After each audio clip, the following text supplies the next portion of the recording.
In the early months of 1814, Napoleon Bonaparte, Emperor of the French, found himself surrounded.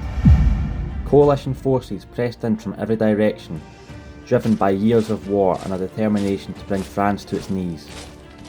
Yet even now, Napoleon refused to surrender. With barely 80,000 soldiers, many of them young conscripts, he marched to meet a coalition army of more than 400,000 men advancing towards Paris. What followed was one of the most extraordinary campaigns of his career. In just 6 days, Napoleon struck repeatedly, inflicting nearly 20,000 casualties on Russian and Prussian forces. But these victories came at a cost. Each battle drained France further, and despite his success, the situation grew increasingly desperate. Paris soon lay exposed, and the road to the capital stood open.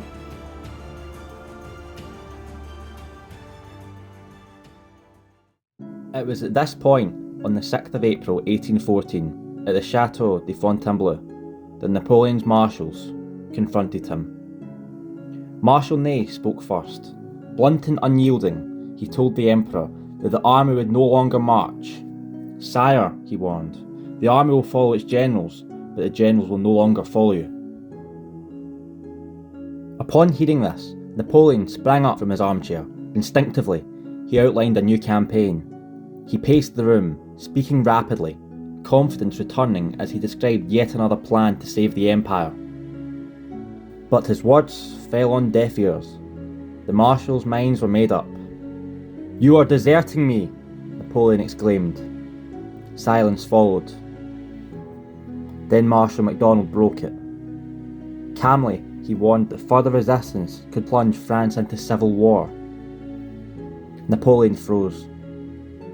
Seconds passed, then minutes. Finally, Napoleon accepted what he had resisted all his life.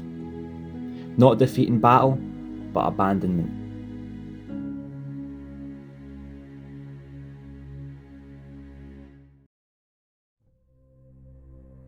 In a quiet voice, he said, "Then nothing remains but to abdicate." Napoleon did not immediately sign away his throne. At first, he attempted to abdicate in favour of his son Napoleon II, hoping to preserve the empire in another form and to spare France humiliation at the hands of the Allies. The coalition refused. They would accept nothing less than unconditional abdication. And so it was. On the 6th of April 1814, Napoleon signed the Act of Abdication. With a few strokes of the pen, the French Empire he had forged over 15 years ceased to exist, and with it, his authority over France. The document stripped him of the throne, but spared him his rank. Napoleon would retain the title of Emperor, not in power, but in exile. The Allies had decided his fate. Napoleon Bonaparte would be sent to a small Mediterranean island off the coast of Italy, Elba.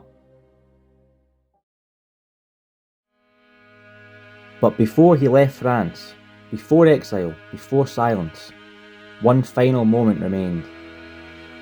A farewell. On the 20th of April, Napoleon descended the steps of the Chateau de Fontainebleau for what looked to be the final time. Waiting below were the veterans of the Old Guard, men who had followed Napoleon from Italy to Egypt, from Austerlitz to Moscow. They stood in silence. Many wept openly, some knelt.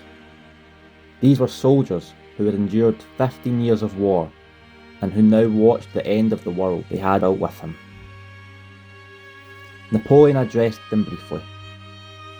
There was no speech of conquest, no promises of return, only farewell. "I have come to say goodbye!" He reminded them that he would rather have died than abandon France, but that destiny had decreed otherwise. He embraced General Petit, kissed the regimental colours, and turned away. As Napoleon entered his carriage, the guard broke discipline for the first time in history. Cries of "Vive l'Empereur! Vive l'Empereur!" echoed across the courtyard. Napoleon's exile was not imprisonment. He was sent to the island of Elba, a small Mediterranean possession off the Italian coast.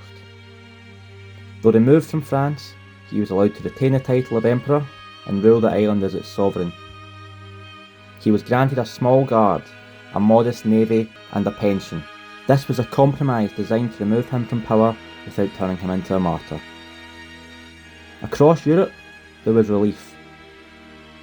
The Bourbons returned to Paris, the coalition armies withdrew, and after more than 2 decades of war, the continent believed peace had finally arrived.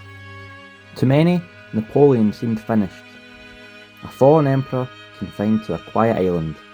His armies gone, his empire dissolved. It looked to be the end.